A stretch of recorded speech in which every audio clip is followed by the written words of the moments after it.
Welcome to Show Studio. Autumn-Winter 18 Fashion Week is behind, and so we can launch a new series of head-to-head.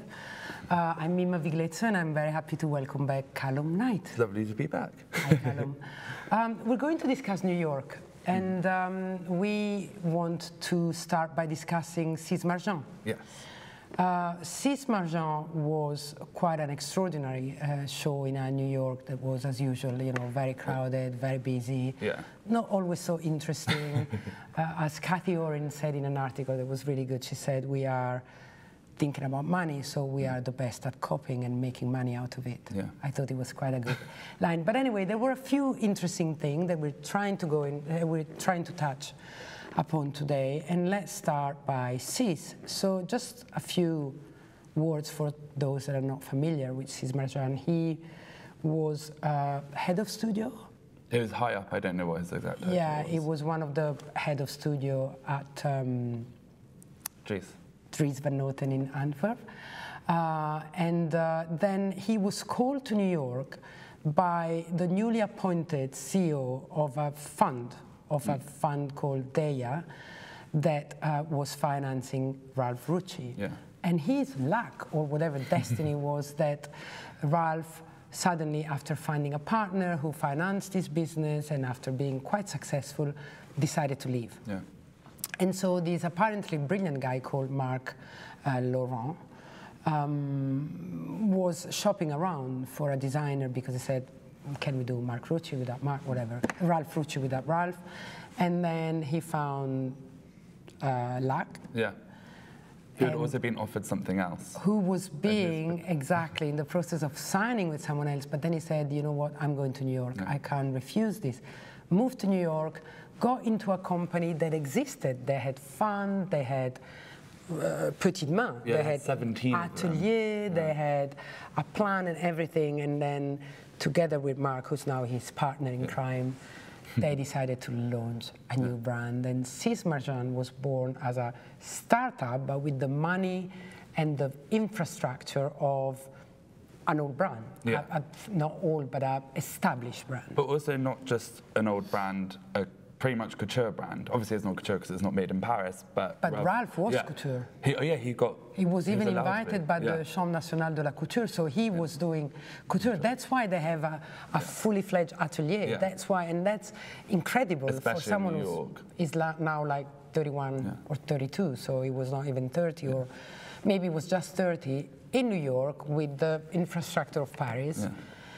And his creativity, so the fact that he came from, you know, an established love designer and he went into an established love house, he did his first show, and as he said, it was like F word.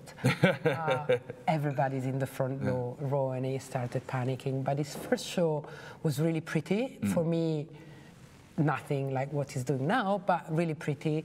He had Barney buying exclusively his first collection. So, you know, one of the top department stores in New York, maybe the most, you know, advanced in terms of newness and young, etc., who buys your collection, who sells your collection exclusively. You're right. And that's it. So, fast forward, New York, last month, Calum is in New York, he gets invited to this brand that he doesn't know, and tell us what happened. It was, I mean, New York was a weird one. It was the first time I've ever been to the city and Fashion Week there. It's not something that I obviously knew of brands like Courvoisier and Telfar and all of that we'll get on to later, but it wasn't something that I particularly looked at or followed New York Fashion Week. So it was the first time going out there. I was super excited, also really nervous. And you quite often get sent tickets by PRs for a show you're going to, but they represent other people, so you get sent lots of really random tickets. And this ticket came through that Some people would say lucky you, but yeah.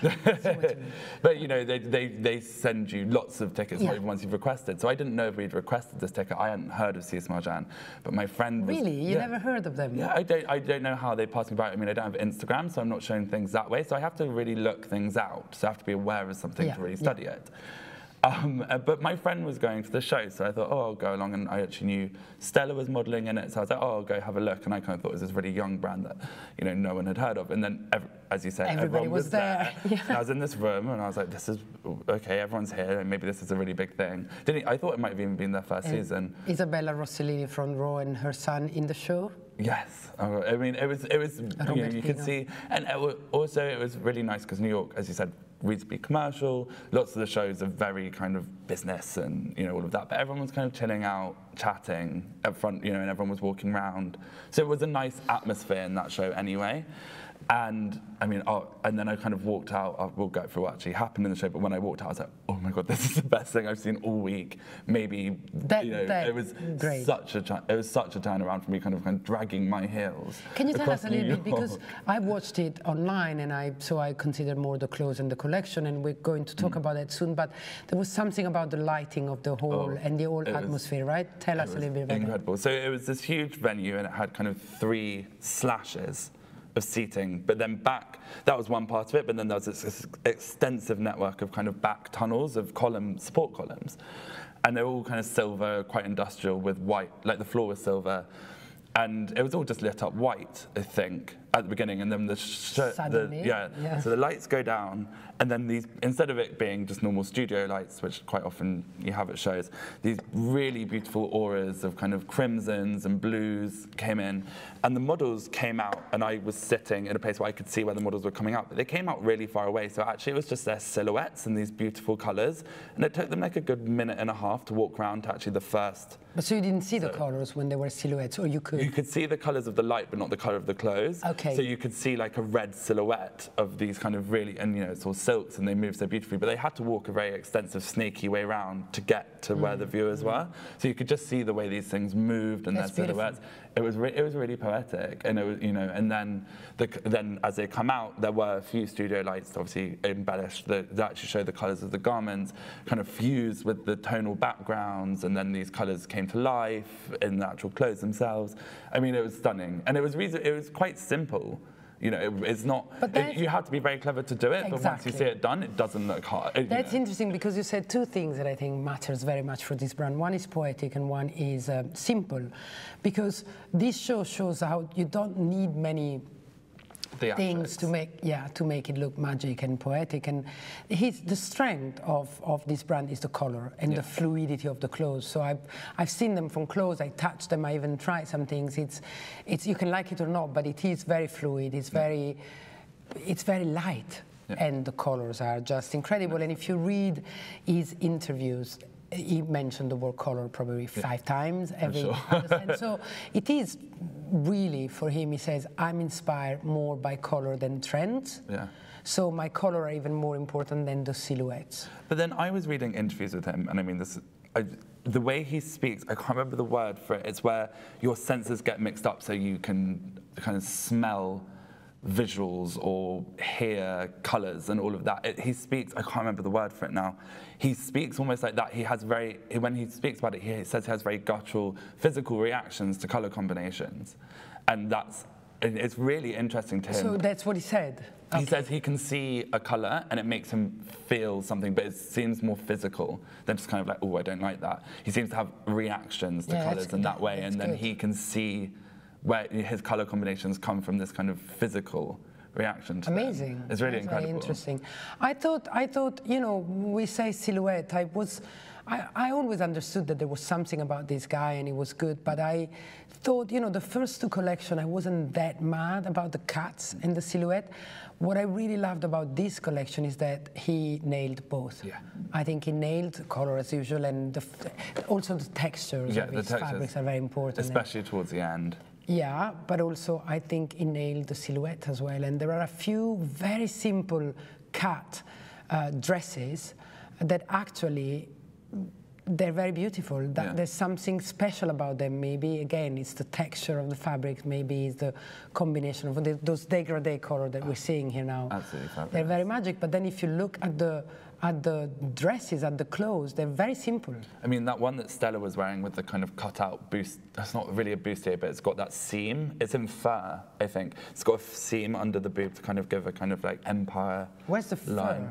So it's in the middle one. It's what Stella Yes, Lucia is yes. wearing. I think that's fur. I've seen close-ups on it. I have a feeling. Okay. But I mean, or it could be faux. Like shaved, very short hair. Yeah, it seems to be. But I mean, it's absolutely stunning. And the way that moved, because it's obviously very structured at the top, and then it's because it's fur, or seemed to be, it still had a weight to it, and it was weighted down, but it was freer at the bottom, and the way that moved again in and out of these lights was just nice. Beautiful. And what about the music? What about the whole atmosphere? I can't remember what the music was like. But was it good? Yeah, the atmosphere was amazing. I can't remember what the music was, but it was just, it was all one.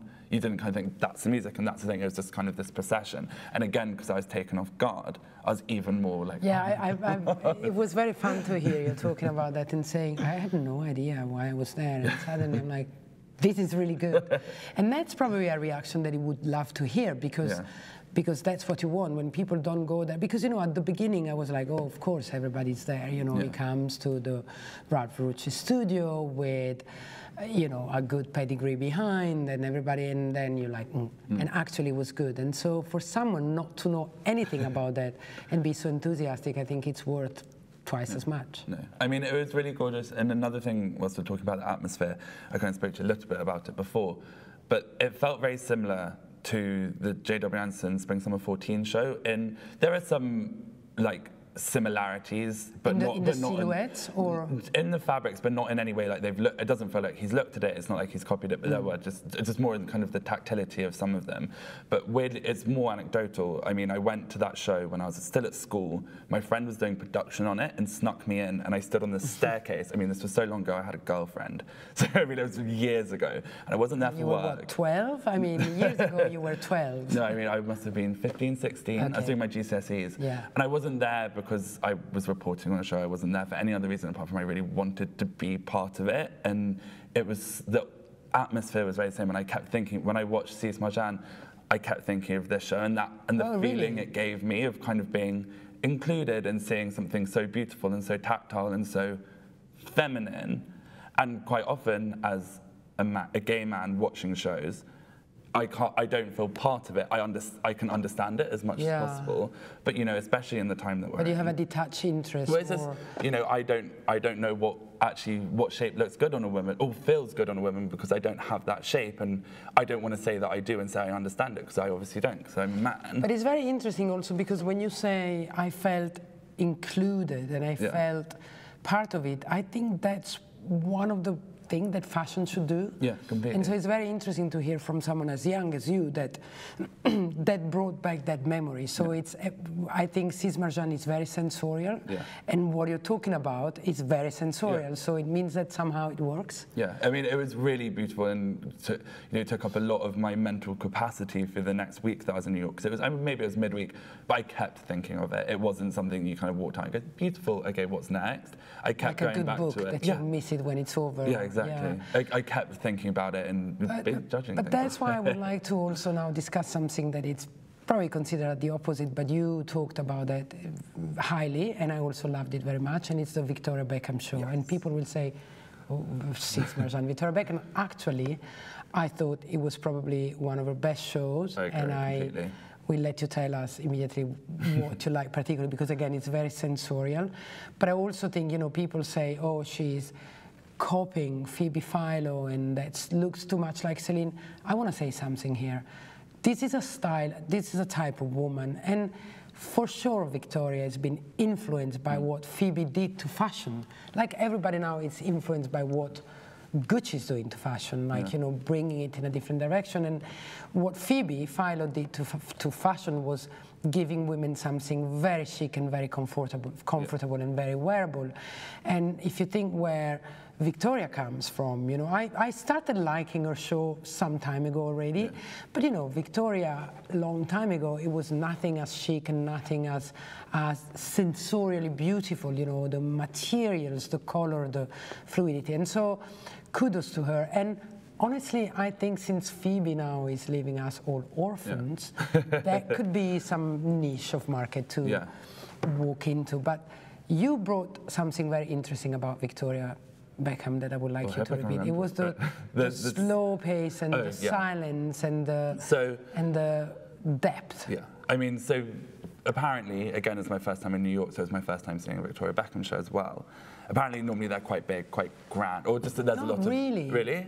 Or I more meant bigger than this, because that was a goodbye to New York in a way. So it was more of a presentation kind of thing, right? Yeah. It was very few people. Yeah, it was tiny. Well, that's more what I meant. There's lots of people invited. Yeah. It's a big show on the calendar. Whereas this was held on the Upper East Side, I think. They called it a presentation, so it was... Yeah. And it was in the, I think it's a school, and it had these beautiful gold gilded ceilings, wooden floors, and about 25 gold mirrored blocks that were seats, but they were huge. And you had your own one. So you were sitting on a mirror? Yeah, pretty much. Rose was aesthetic, but you had these huge seats, which you don't get during fashion week. You don't get your own space. And they were quite close together, the rows. They're not really rows, because there was only one. But, you know, the models were squeezing past, not squeezing, but you were very close to them, and they walked very slowly. And you had a space to breathe. You had your own space to think. You almost felt like you were invited, obviously no one did, to kind of stand up and stop them and kind of feel it. Yeah, obviously no one does. Couture, but, 50 years ago. You know, it felt very homely, and you felt like these are almost people you knew walking past you, and you want to stop and be like, where'd you get that from? Obviously it's not Victoria Beckham. But you know that feeling when your friend walks past you in a fab dress and you want to just talk about it for a second? It felt like you could have done that.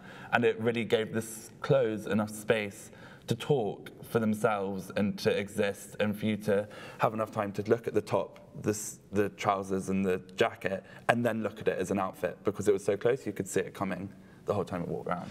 Yeah, but again, you know, you're talking about a show in terms of the holistic impression that it left to you. And again, I want to underline that I think that's part of it, because so otherwise why, I think a fashion show is not only to show a collection, because you can see it in a showroom or in a store, but it's also to give us your feelings. And these two brands definitely gave them to you. And you know, Victoria Beckham, she did the first show, in her very first one in New York, in more or less the same way, and actually she was describing in a mic the collection. So she really did it. You know, she had her family and very few people.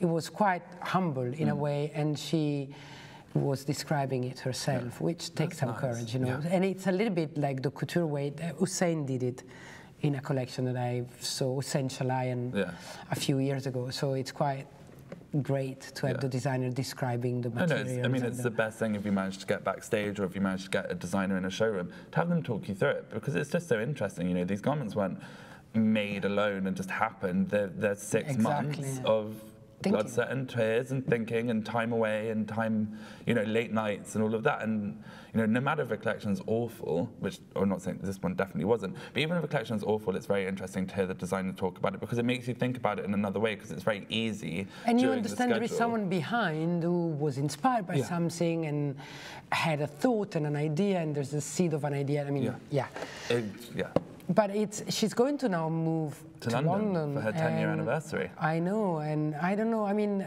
Roland Mouret did that for his 20-year anniversary, and that reboosted its brand incredibly, because in Paris, not many people were going, while in London has become one of the things people want to see. I really hope he will do the same for Victoria Beckham. I think it's an act of courage on her side. She was never really treated well by the press here. Now, finally, probably they see that it's rather successful, and she's hardworking and it's beautiful. There's a loss of big designers. There's a loss of really big designers in London. There's a space for her now. There is, there is. Like Vivienne doesn't show her anymore. Who else doesn't show? There's quite a few. There's quite a few that don't show, and McQueen doesn't show her anymore. There's space for her. And it's, you know... McQueen Women's has been in Paris for many years. So but, they move now, the big British brands. Stella is in Paris. It's true. That are British, with a British designer. But anyway, so well done. I think it was a good show. I mean, those clothes, for my taste, I mean, it doesn't matter, but they're very desirable. That leopard print coat I want, that's gorgeous. Yeah, but is that real fur? No, I think it's real fur, right? Yeah, sure. So that's good. So we have a few minutes more, and you know, apart saying that New York is commercial, what people say, I think there are a few interesting things, and one I would like to mention is Gypsys Porter. Or Gypsys Porter, I don't know how you people say it here. Anyway, that. which you know, is probably the most inclusive brand. It's very diverse. It's diverse not only in terms of race, but also in terms of gender or non-gender, in size of body, age. And I think this one was probably more than ever. The clothes, I have a little bit of a problem with them because probably I'm a different generation, but I see the importance of it. But I think the way it's presented is very modern. Were you there? I wasn't there. My friend was basically live tweeting or live texting me everything and sending me videos. I know Rio, who designs it, who's lovely and very much part of this. Honest. He is his brand. He So represents it. It's his life. It's not coup de théâtre. It's him. And yeah, I mean, I know people in New York, and I know people in London, and I know people in Paris who would wear this exactly as it is, straight off the runway, and love. And and I love it because it is a celebration of stuff that's very real. I think it's doing quite well. So I mean, there is a big market for this. And and it's fabulous. It totally is, and not in that kind of way saying it's fabulous and then it's over. There's a lot of craftsmanship here, not the normal craftsmanship techniques that you see in any fashion city. I mean, stuff's made out of Coke cans and stuff, but that's hard to do, and it's hard to make it look elegant and desirable. And there are pieces that look elegant and any desirable. Kind of person, any kind of body, any kind of color, any kind of age. I mean, and that's for a brand that it's so young and so sport oriented. I mean, to put women in their 50s on the catwalk, it's pretty cool. Yeah, exactly. But I mean, it's real. But it's it is real, and that's its unique selling point. And unfortunately, there are that is quite unique, especially in New York, but all over. Lots of people I won't go too far into, but the Burberry show. Where were the LGBTQ people? Yeah, I think the problem with that show was especially the casting. Yeah, where were they if you're doing that? Yeah. I mean, that's a whole different conversation. But this is real, and this is about Burberry in a different head-to-head. Because I want to mention Klaus Letter. I think they go from strength to strength. I think they are headed for big because they have this fine line between very modern and very relevant and very creative, but yet so easy to wear. Effortless and cool and chic at the same time. And I think they're very good. Yeah, I mean, I couldn't agree more. I mean, again, the show, it was actually really far out of, it was in Brooklyn. And it was in a they gallery, always show there, I think, no? Or it was... I couldn't I don't think it's always that. I think it's their venue. Oh, really? I mean, their venue. Yeah. That's where they've known so. And so people go there, but it's not that easy. Yeah. I mean, it was just, there was no set. There was a live DJ who I think is quite cool in New York, but I don't know who she is. But she was great, and she was kind of singing and DJing. There were a few lights, and kind of models just walked out, and kind of walked around very calmly, very easily, very normal, cool people. I mean, I hate the word cool, but you see what I mean. Yeah, but I mean, you could have, they could have just walked off. This is a cool Brooklyn neighborhood that they were showing in. Can't remember which one, but they could have just walked in off the street and been like, oh, there's a catwalk in here. I'll walk into it. It was again, not inclusive, race, age, body shape, right? And I think that's important, and I don't know why that isn't sticking over here in Europe. I don't know why it's not, because everyone loves this, and they might not want to wear. I mean, as from what I can tell, everyone loves this. This seems to be the way forward, and it seems to be the way forward for a while. And I don't understand why actually in the most commercial city is the one doing it the most. I think the problem with New York, and I always see when I say, sorry, CFDA, but when I see the nominations of the CFDA, it's like they think there's only Marc Jacobs in New York, and with all due respect. And now Ralph's there, so he's getting everything. And now Ralph, luckily, or whatever, but it's a little bit, I mean, the important critics, again, Kathy Oren or Vanessa, they noticed this, and they also dissected the actual collection and the clothes, because there's some very good stuff in here. I'm sure it will take on. I think that's more the job of the buyers. Yeah, that's for sure. Does Machine A think about that? We've had stuff with them before. A few years ago, Show Studio. We have a Show Studio collaboration with them from 2014. They've been around for a while. They have their own store, and then they've done a Matches collaboration recently. They obviously Matches love them, and they spoke. Ruth Chapman spoke highly of them. Yeah, I mean, I think it's really incredible. I think it's really beautiful. I think it's super easy to wear. I can incorporate any of these pieces into my wardrobe. It's easy, and yet it's fashion. It's not just clothes. Yeah. If you see what I mean. No, completely. But one thing that I found interesting when I was looking back at Calum, they did the kind of not safe for work campaign where they shot real couples having sex. And I looked in the Daily Mail article of it. And obviously, or not obviously, in fashion, it's a bubble. It's a bubble, and you think, oh, this is amazing, this is the way forward. You know, and even this representation of couples having sex, which was very real. You know, they are really having sex, and they're real couples.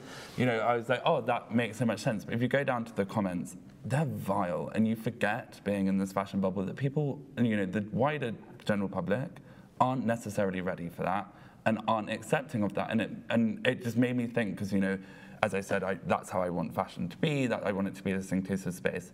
But, you know, we are in this bubble, and I was wondering whether that's why, you know, people don't buy it, or people don't. I don't think so. I don't think the Daily Mirror did them a favor by, you know, allowing these things to be written. But I think it's more that people really don't know. I mean, don't forget, we work in this industry and we are paid to go and see everything and write about everything.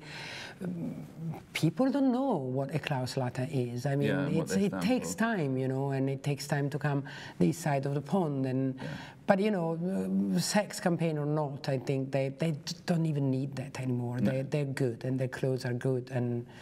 And once I mean, I love this. retailer, you know, decide that you're good enough, then it's done. Yeah, I mean, I love this campaign, and I mean, obviously, people were calling it publicity stunt, which I guess there's always that in the back of your mind. But I read a lot of articles around it because I thought I'd probably bring it up, and it seemed very real. The artist the photographer who did it, was shooting a lot of editorial, and then I think moved to Berlin, or was in Berlin, and stopped and did a sexual education handbook for teenagers with shots like this, which was about educating people around sex. So it felt very real. The people involved, obviously all, you know, from all different stages of society and all of that. It felt really lovely to see. But I mean, I'm sure when lots of people saw this, thought, oh God, it's just someone getting their cock out to get some press.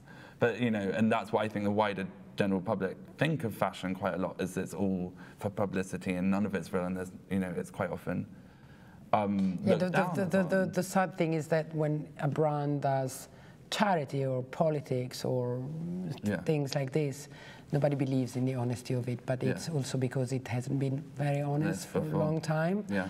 We're getting there. But before concluding, just 2 words about Telfar, because I thought he did something quite honestly grateful, as he called it, and I know you were there. I wasn't there. Oh, you weren't? I was outside. Oh yes, you told me. What happened there? Oh, I think that's just a mess on the door. And Bottega Veneta was late, so I think, and then there was a mess on the door, so the people who were supposed to be letting people in didn't know who anyone was. So then, obviously, everyone coming from Bottega, all the big publications were late, so they let in all the fans, which is amazing actually, because they got to see this. It was very democratic, very democratic. But then the journalists couldn't get in. Which is, including you. Including me, which is sad. I wish I'd been there, but fine. I mean, realistically, this should be to a wider audience. But again, I think, I mean, maybe New York as a society, but New York as fashion, you wouldn't expect that they were probably the most ahead on these things, you know, normal people, diversity. Yeah. And actually, we just mentioned 3 brands that did that very well. So hopefully Paris will be a little bit influenced by this. I was reading data about the average number of non-white there was a chart going around. And Paris is the least, the worst. And they just they were, we're doing this new law that's going to stop all of that. I haven't seen a single change since I came in 2 seasons ago. So let's hope that, you know, the Telfar and the Klauslatte get the recognition they deserve and make the change that needs to be made. Exactly. Well, thank you very much. Thank you.